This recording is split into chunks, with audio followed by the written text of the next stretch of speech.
ये वो स्कूल है जो आज़ादी से पहले बना था, और मैं किसी प्राइवेट स्कूल की बात नहीं कर रहा हूँ, ये सरकारी स्कूल है, गवर्नमेंट स्कूल है, और आज भी उसी बिल्डिंग के अंदर स्कूल चलाया जाता है। ये स्कूल सन 44 में शुरू हुआ जी। उस समय छात्रावास था और लगभग 52-53 गाँव के आदमी यहाँ बच्चे पढ़ते थे।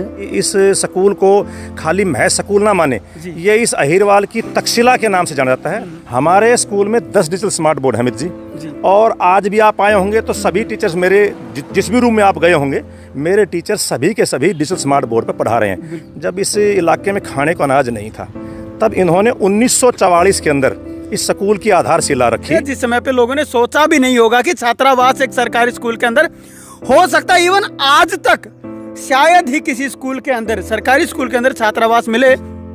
प्राइवेट में आपको बहुत मिल जाएंगे, लेकिन 1944 की बात सोचिए कि क्या उस समय पे कहीं छात्रावास मौजूद थे। उस व्यक्ति की सोच को दाद दीजिए, इस गांव के लोगों की सोच को दाद दीजिए आप, कि उन्होंने हॉस्टल बनाया यहाँ पर। लगभग 52 गांव के छात्र छात्राएं यहाँ पर पढ़ते थे, और ये था कि रिश्तेदारी में दूर दूर तक के, चाहे वो राजस्थान का है, दिल्ली का है, यूपी का है, पलवल का है, हांसी हिसार का है, झज्जर का है, अपनी भुआ के, मामा के, जीजी के, यहाँ ठहर के पढ़ने के लिए आते थे। हमने रेवाड़ी के बेस्ट से बेस्ट स्कूल, जिसको DPS RPS चाहे कोई भी नाम है, हमने उससे बेहतरीन ड्रेस अपने बच्चों को दी, ताकि बच्चे जब जाएं तो गांव की भी सीना चौड़ा करके जाए, आत्मसम्मान बढ़े, गौरव बढ़े, उसमें आत्मविश्वास बढ़े। आज ये किसी भी स्कूल, कॉलेज, यूनिवर्सिटी में ये कंप्यूटर आपको नहीं मिलेंगे। सबसे बड़ी बात है, सारे स्मार्ट बोर्ड को टीचर की अब्सेंस के अंदर मेरे बच्चे खुद ऑपरेट कर लेते हैं। ये मेन चीज़ है हमारे यहाँ बच्चों की, हमारे स्कूल की USP है। ये मैं चुनौती के साथ कहता हूँ, आप भी मेरे साथ 10-10.5 एकड़ का मेरा कैंपस है, आप ढूंढ कर भी कहीं से कोई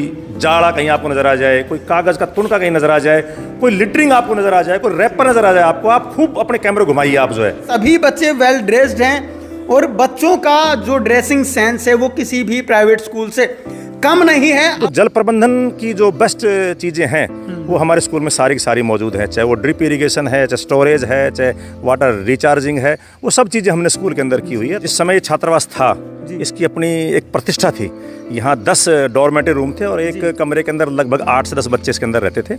इसी स्कूल के अंदर जहाँ से उस समय पे पानी का प्रबंधन किया जाता होगा, वो जगह ठीक आपके पीछे है, और ये वही उसी समय का पुराना कुआं मौजूद है। हर रूम के बाहर एक टैब लगी हुई है, हर रूम के बाहर एक डस्टबिन लगा हुआ है।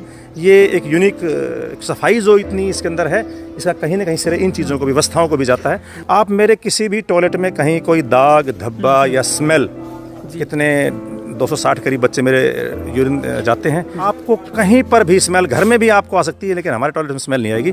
ईश्वर दत्त जी इसी गांव के हैं, जो भारत सरकार के जल प्रबंधन के अंदर सरकार को एडवाइस देते हैं। देश के 4 कृषि के बड़े बड़े संस्थान हैं, उनके डायरेक्टर्स इसी स्कूल से निकले हुए हैं। जितने भी चाहे रिसर्च इंस्टीट्यूट्स हैं, चाहे वो आर्मी से संबंध रखते हैं, चाहे वो सिविल संबंध रखते हैं, सभी क्षेत्रों में इसके पढ़े हुए छात्र टॉप पोजीशंस पर रहे हैं। सरकारी स्कूल और सरकारी संस्थान किसी भी सूरत में भाई बंद नहीं होने चाहिए। अगर ये बंद हो जाएंगे तो भाई गरीबों के सपने, जो वंचित हैं, बेसहारा हैं, गरीब गुरबा हैं, उनके सपने मर जाएंगे। यहाँ जब हॉस्टल होता था तो हमारे एक बाबा किशनलाल जी होते थे, जो रसोइया का काम करते थे, और वो इतने प्रेमी थे कि शायद किसी का माँ बाप भी इतना बच्चे को खाना खिलाते समय प्यार ना करते हो। 2013 से और 2023 तक यहाँ से 47 बच्चे नेशनल हॉकी खेल चुके हैं। पहला IAS अधिकारी इस इलाके का था, वो इसी स्कूल से निकला हुआ है। कहीं भी एक कतरा, एक पत्ता, एक आप कागज का टुकड़ा कहीं भी नहीं स्कूल के अंदर दिखा सकते बिखरा हुआ, जबकि स्कूल के अंदर ना तो कोई पियोन है, ना कोई चौकीदार है, और ना ही कोई स्वीपर। इतना पुराना स्कूल है और आज के दिन इतने एडवांस तरीके से भी चल रहा है, और ये बिल्डिंग भी वही बिल्डिंग है जो उस जमाने में थी, और आज भी उसी बिल्डिंग के अंदर पूरा का पूरा जो स्कूल है वो चल रहा है। 1944 से मैं इस स्कूल में, प्राइमरी स्कूल में पढ़ने के लिए आता था। 1952 में यहाँ पे मैंने एडमिशन लिया था 5वीं कक्षा में।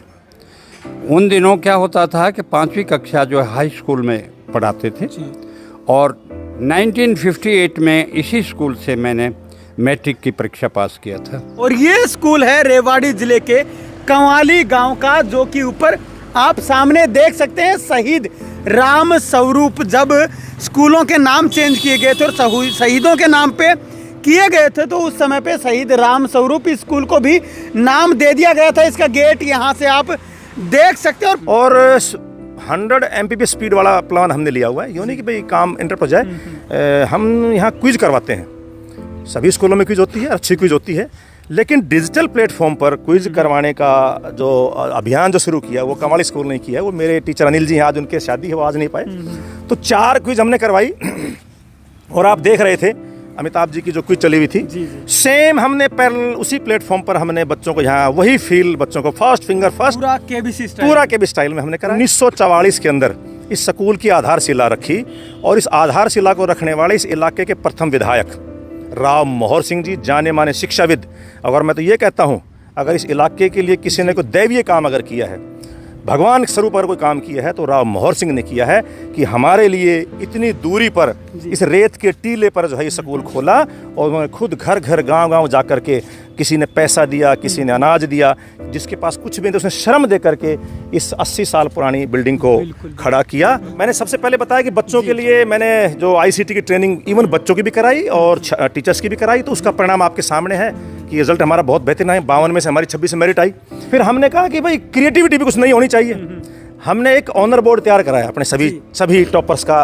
तो हमने सर 1,76,000 की लागत से कंप्लीट जो खर्चा इसका है, ये स्टेनलेस स्टील का 14 गेज का जो हमारा ये ऑनर बोर्ड है, ये हमने यहाँ ऐसा लगवा दिया है, दिल्ली से बनवाया हमने, अनकार्ड करवाया इसके अंदर स्टील प्लेट के अंदर जो है, तो परमानेंट है, ये इरेज भी नहीं होगा, ये धूप का इनका इस पर बारिश का कोई प्रभाव नहीं पड़ेगा। इधर पीछे आप देख रहे हो, ये जो आप देख रहे हैं ये लॉक लगा हुआ है, ये हमारा जेनसेट है, ये हमने वर्किंग कंडीशन में है। 24 आवर लाइट है यहाँ, बिजली की व्यवस्था, और तेल पानी हमेशा पूरा भरा रहता है। एडवांस के अंदर जेरी कैन हमने भर के रखे हुए हैं, तो लाइट यहाँ कभी नहीं जाती है, ये समस्या कभी नहीं। हमारे पास लाइट नहीं, बहाने नहीं चलते कोई भी जो है। अमित जी, ये राव मोहर सिंह जी हैं और यही स्कूल के जन्मदाता हैं कि आज से लगभग 80 साल वर्ष पूर्व इस रेत के टीले पर शिक्षा की अलख जगाने वाले, शिक्षा की व्यक्तियों के जीवन को चेंज कर सकती है, ऐसे विचार रखने वाले दूरदर्शी राव मोहर सिंह जी की स्टैच्यू है। ये शिक्षा के क्षेत्र में नहीं, स्पोर्ट्स के क्षेत्र के अंदर भी इसके बच्चों ने, जो हॉकी की हमारी नर्सरी है, 8.5 एकड़ का मेरे पास कैंपस है, 125 बच्चे वहाँ पर ट्रेनिंग लेते हैं।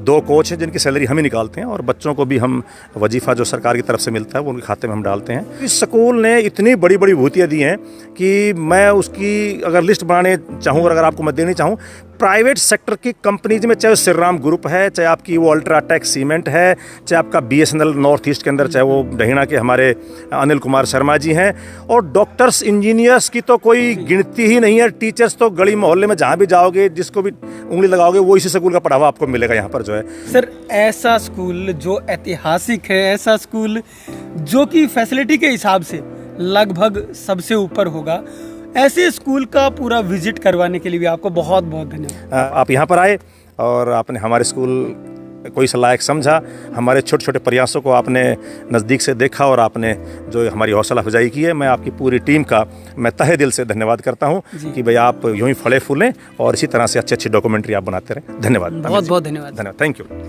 ये वो स्कूल है जिसको कि पहले मैंने आपको बताया कि सबसे पुराने स्कूलों में से एक 1944 में बना हुआ सरकारी स्कूल, और जिसके अंदर जो आज की जितनी भी फैसिलिटीज़ हो सकती हैं वो सारी इस स्कूल के अंदर मौजूद हैं। तो क्या आपने भी अपने इलाके में ऐसा कोई स्कूल देखा है? अगर देखा है तो ज़रूर नीचे कमेंट बॉक्स में लिख करके आप बता सकते हैं। नमस्कार, धन्यवाद, जय हिंद, जय भारत।